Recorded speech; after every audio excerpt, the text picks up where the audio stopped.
PE가 어떻게 실제로 도움이 되는지, PE의 위상은 어떤지.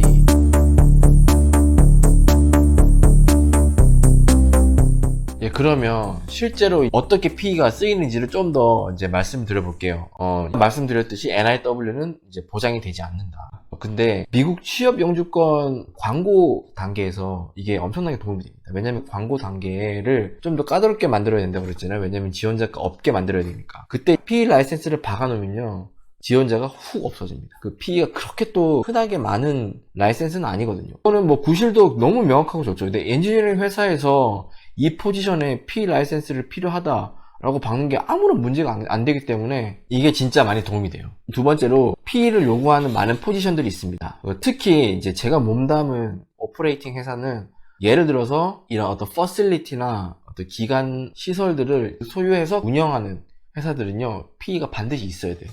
저는 유틸리티에서 일을 한다고 그랬잖아요. 그래서 저희 회사들은 변전소, 송전 라인, 배전 라인까지 소유하고 있어요. 그러니까 이제 우리 회사는 이것들을 운영을 하기 때문에 법적으로 PE들이 이거를 이제 운영을 하게 돼 있거든요.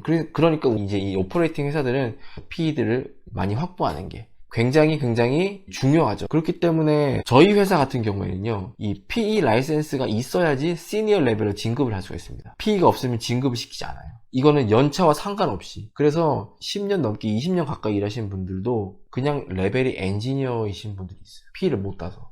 어떤 분들은 뭐 9년째 PE를 보는데 계속 떨어지는 분들도 있고요. 그렇게 또 쉬운 시험은 아니거든요.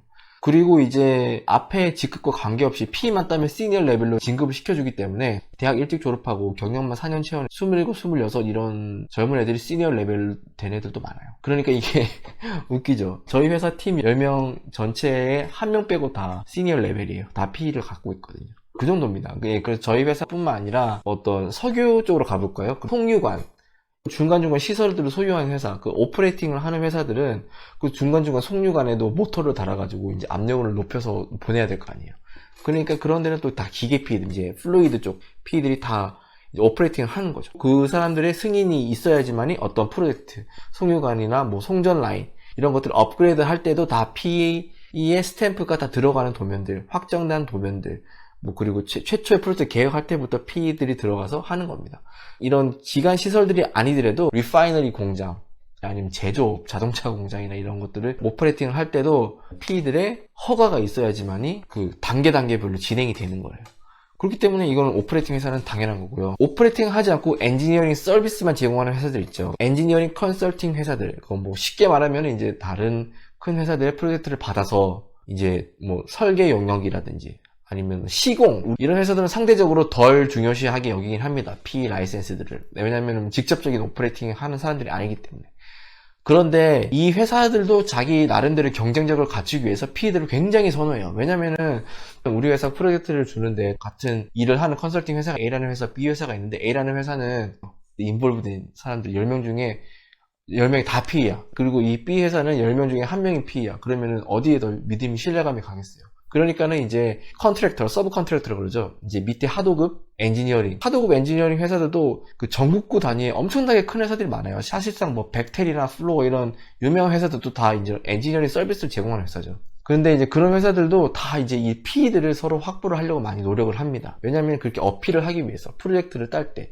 이런 예시를 하나 들어볼까요? 제가 예전에 스타트업 회사에서 그때 제가 PE가 없을 때, PE 따기 전에 이제 FE만 가지고 제가 EIT 등록을 해가지고 제 이메일 끝에 전자서명이라고 그러죠. 전자서명. 그 회사 로고 받고 이제 직급 쓰고 회사 이름 쓰고 이렇게 쓰는 거 있잖아요. 근데 제 이름 뒤에다가 타이틀을 EIT를 붙였어요. 여러분들 링크드인이나 가보시면 알겠지만 그 PE들은 그 뒤에 타이틀을 PE라고 붙입니다. 뭐 붙인 사람도 있고 안 붙이는 사람도 있고 자기 마음인데, 근데 저는 이제 그때 EIT 그거라도 어필을 하려고 이제 이렇게 막 붙여고 했었어요. 그때는 잘 몰랐으니까 FE 딴 게 뭐라도 되는 것이냐 생각을 해서 그렇게 했는데 정말 아무것도 아닌 거예요. FE만 딴 거는. 근데 이메일 하다가 그걸 붙여가지고 고객사들한테 응대를 할 때 담당자랑 이메일을 주고 받았는데 어느 날 이제 발주처에서 그 이제 클라이언트가 전화가 온 거예요. 우리 회사 사장한테 전화가 와서 이 프로젝트에 대해서 불만을 토로하는 거예요. 내가 하고 있는 프로젝트에 대해서. 그래서 내가 특별히 뭐 실수를 했다든지 잘못한 게 없었거든요. 뭐 컴플레인을 한 거야. 난 좀 가슴이 철렁했죠.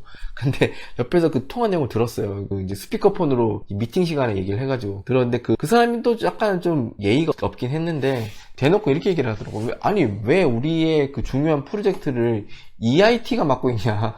그러더라고. EIT가 자기네들을 중요한 프로젝트를 맡는 것에 대해서 좀 불쾌하다는 식으로. 그래서 제가 그때 피를 빠른 시간 내에 따야겠다라고 생각을 했습니다. 그리고 이런 것도 있어요. 프로젝트 프로포저를 쓸 때, 프로젝트 제안서를 쓸 때 어떤 프로젝트를 발주를 내고 이제 사람들이 입찰을 하죠. 비딩을 이제 하는데, 비딩을 할 때 그 비딩의 이 미니멀 리콰이먼트 이런 게 있습니다. 비딩하는 회사들이 몇 명의 PE를 보유하고 있어야 된다. 이런 문구들이 들어가 있어요. 그래서 뭐 얼마짜리는 뭐 2명, 얼마짜리는 3명, 뭐 이런 식으로. 그래서 그 PE들은 또 그 인건비를 높게 잡아요. 그래서 뭐 시급으로 이제 계산해서 우리가 정산해서 받잖아요. 그래서 뭐 PE들은 뭐 150불, 100불에서 150불 뭐 이랬던 것 같아요. 오래전이라 기억이 안 나고, 제가 최근에 정확한 시세는 모르는데, 그런 이제 인건비를 잡을 때 PE는 얼마, 그 다음에 PE가 아닌 사람은 뭐 경력 얼마인 사람은 뭐 시급 뭐 80불 뭐 이런 식으로 매겼던 것 같아요. 그래서 그렇게 받아가지고 회사가 먹고 이제 실제로는 돈을 더 적게 주고 이런 거죠. 그래서 PE 인건비가 시간당 100불 이상 차지하면 회사 입장에서도 굉장히 유리한 거죠. 그죠? PE를 많이 확보하면. 그리고 아까도 잠깐 언급을 했는데, 미국에서 이제 엔지니어링 회사를 창업하거나 등록을 할 때 이 PE 라이센스가 있어야 됩니다. 그래서 없으면 또 PE들 고용을 해야 되기 때문에 보통 많이들 그냥 따죠. 그래서 이제 업계에 있다가 또 혼자 떨어져 나가서 회사를 차리고 또 혼자 하시는 분들도 꽤 많거든요. 저희 회사에도 있어요. 그 밑에 서브 컨트랙터 회사 중에 이제 젊은 사장이 있어요. 근데 그 실력이 좋아. 그 사람은 엔지니어링 회사, 설계 회사에서 오래 일을 해가지고 그 사람이 도면을 혼자 다 그려요. 그 정도면 괜찮죠. 그 정도 실력 있고 프로젝트만 딸 수 있으면은 돈을 정말 많이 남겨먹을 수 있을 거예요. 그 다른 회사에 그냥 고용돼서 하는 것보다. 근데 그 사람들도 다 PE 라이센스가 있어야지 법인을 설립할 수 있다. 그리고 이 PE는 사실 약간 이런 느낌이거든요. 제가 아까 PE가 막 엄청 따기 어려운 라이센스도 아니지만 또 그렇게 만만하게 쉽게 따는 것도 아니고, 그래서 업계에서는 PE가 어떤 이런 고수들의 증표 같은 느낌? 고수들의 증표. 최소한 넌 병신 아니구나.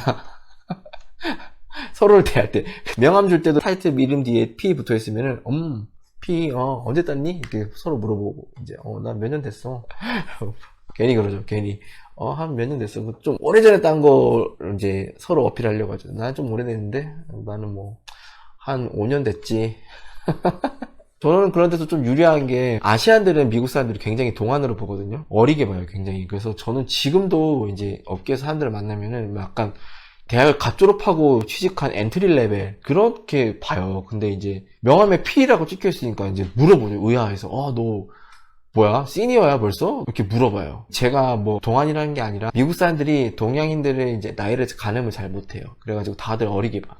그러니까 이제 그때 내가 한마디 해줘. P인데 나 P 딴지 5년 됐어. 그러면 괜히 그냥 그러면 너 그럼 나이가 꽤 되겠구나.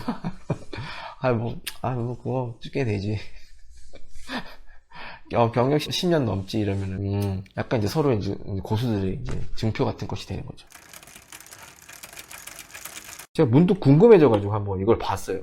프로페셔널 엔지니어 넘버 인 더 US 몇 명이나 되는지 미국에서 찾아보니까 작년 기준으로 80만 명이 넘었다 그래요. 그래서 2019년 기사인데, 근데 3억 인구 중에 80만 명이면 그죠? 그렇게 많은 건 아니잖아요. 자, 그래서 비교를 해보려고 변호사는 몇 명이나 될지를 한번 검색을 해봤는데 133만 8천. 그러니까 거의 2배까지 안 돼. 1.5배 되죠. PE 숫자에. 그러니까 변호사들이 이렇게 많아. 130만 명. 인구의 한 0.3%는 변호사네. PE는 한 0.1% 되겠네요. 전체 인구. 그러니까 조금 약간 희소 가치가 있다. 그래서 실제로 PE 라이센스가 쓰이는 이제 용도는 뭐 여러 번 말씀을 드렸듯이 이 도면이나 리포트에 반드시 들어가는 PE 스탬프가 있어야 된다. 실제로 그 어떤 프로젝트의 도면에 도장 찍는 PE들은 정해져 있어요. 그 막 PE가 100명 있다고 해서 100명의 도장들이 막 이렇게 중구난방으로 들어간 게 아니고, 실제로 어떻게 업무가 진행되냐면은 한 명의 PE가 도장을 다 찍어요. 회사마다. 제가 이제 앞에 회사에서 일을 했을 때는 그 회사는 이제 엄청 큰 설계 주력으로 하는 서브 컨트랙터 회사였거든요. 전국구에 있는 회사여가지고 전국에서 프로젝트를 받아서 전국에 있는 많은 이제 엔지니어링 회사에 컨설팅 서비스를 제공하는데, 지금 저희 휴스턴 오피스에 있는 어떤 할아버지가 최종 이제 스탬프를 항상 찍어서 보내요. 근데 그 할아버지는 미국에서 40개 주에 등록된 PE였어요. 그래서 그 할아버지한테 이제 마지막으로 도면이 다 완성되고 나면 그 할아버지한테 이제 보내거든요. 도장 찍어달라고. 그러면 그 할아버지가 뭐 최종 검토해서 도장을 찍는다 그러는데, 검토를 하루 만에 안 한다는 거지, 검토를. 그러니까 그 할아버지는 도장 찍는 용이야. 또 자기 40개 주 PE 있다고 막 도장 보여주는 자랑하고 재밌어요.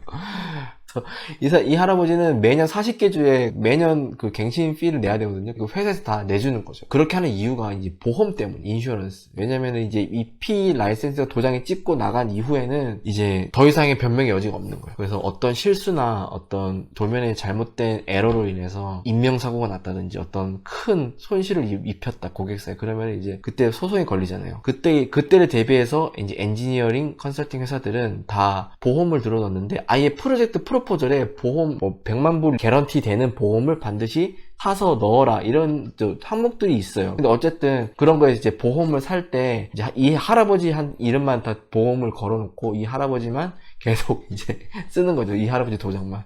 여러 사람 보험 등록시키면 너무 비싸니까. 그래서 실제로 이 일은 다른 피들이 다 하지만 도장은 이 할아버지 하나만 나간다. 이거는 그냥 그 피 관련된 실제로 미국 회사에서 피들이 어떻게 일을 하고 쓰이는지를 정리를 하다가 이런 정보도 드리면 좋을 것 같아서 넣어봤어요. 재밌죠? 그래서 40개 주의 피를 갖고 있는 할아버지 이야기. 그래서 이제 마무리를 하자면 피 스탬프는 정말로 이제 위력 있고 희소 가치가 있고 강력한 무기가 될 수 있다. 미국 취업을 알아보거나 또 미국에서 커리어를 쌓아 나가면서, 그렇기 때문에 미국이나 이제 국제 프로젝트 다른 나라의 회사에서 일을 할 때 피 라이센스가 있으면은 당연히 너무너무 좋습니다. 피가 어떻게 도움이 될지 전 솔직하게 말씀을 드렸어요. 어떤 회사들은 도움이 안 되는 회사도 있다고 그랬잖아요. 예를 들자면 애플이나 뭐 IBM 이런 반도체나 통신 최첨단의 기술들을 발전하고 또 개발하고 연구해서 이제 새로운 트렌드와 그 회사 자체가 새로운 스탠다드잖아요. 그 영역에 있어서는 어떻게 정립된 게 없잖아요. 그렇기 때문에 이 역사가 100년이 넘은 200년이 넘은 이런 고전 엔지니어링 파트에서는 PE가 법제화가 다 돼 있어요. 그래서 이런 부분은 이 PE가 어떻게 허가를 내야 되고 승인을 내야 되고 이런 게 있는데, 이제 그런 첨단 분야는 PE 라이센스가 필요가 없습니다. 필요가 없다라고 단정 짓기 힘들지만 그런 분야의 특징일수록 이런 라이센스들이 난무해요. 엄청나게 많은 기관에서 자기네들 라이센스를 만들어가지고 시험을 만들고 자기네들이 발급을 하는 기관으로 성장하려고, 정치권에도 이걸 계속 꾸준히 자기네들의 그 스탠다드를 입법시키려고 그러면은 이제 돈이 되니까. 그래서 중구난방으로 엄청 많아요. 특히 여러분들 코딩이나 이런 쪽 하시는 분들은 아마 라이센스가 수십 개 될 겁니다. 수십 개. 근데 이 라이센스 하나를 딱 이렇게 공인된 그런 라이센스는 없잖아요. 그죠? 근데 이 P는 공인된 라이센스, 공인된. 주변의 후배들이나 친구들, 서부의 애플이나 오라클 이런데 좋은데 취직한 사람들 얘기 들어보면은 또 이렇게 먹어주는 라이센스가 없다고 하더라고요. 애플 다니는 친구들 보면은 라이센스보다는 차라리 박사학위, 그 분야에서 좀 어떤 논문을 썼다 이런 게 좀 더 먹히지만, 그래서 솔직하게 말씀을 드리면은 이제 이게 필요한 분야가 있고 필요 없는 분야가 있고, 이 NCEES는 전 영역에서의 자기네들의 파워와 스탠다드를 이제 주입하기 위해서 모든 영역에 있어서 계속 다 라이센스를 만들어 가고 있어요. 사실 컴퓨터 사이언스 프로그래밍 하시는 분들은 PE 라이센스가 필요 없는데 그 분야도 PE 쪽이 있어요. 또 매니지먼트, CM 쪽도 엔지니어링은 아니지만 CM 쪽도 이 라이센스를 만들려고 하고, 일단 근데 잘 팔리는 것들은 다 이런 이제 고전적인 엔지니어링, 에너지 큰 거, 에너지 분야, 제조업 분야, 이렇게 되는 거죠. 그래서 오늘 이렇게 여러 가지 쭉 말씀을 드렸는데 정말 솔직한 말씀을 드리려고 노력을 했고요. PE가 미국 회사에서 실제로 이렇게 쓰이기 때문에. 근데 제가 말한 이거 말고 한국에서 여러분들 잘못된 정보를 들으시는 분들 보면 그 정보의 출처는 미국에서 일을 해보지 않은 사람들이 많아요. 미국에서 일을 해보지도 않았는데 이 PE 라이센스를 가지고 말을 쉽게 함부로 하는 건 안 되죠. 그런 잘못된 정보를 전달할 수 있으니까. 그런 또 달콤한 말들을 너무 맹신하지 마시고 정확하게 알고, 여기서 조금 더 이제 여러분들 궁금한 점이 있으시면 또 댓글 달아주시면 제가 또 말씀해 드릴게요. 제가 모든 정보를 다 담으려고 했는데 좀 놓치는 부분들이 있을 것 같거든요. 오늘 여기까지 하겠습니다. 감사합니다.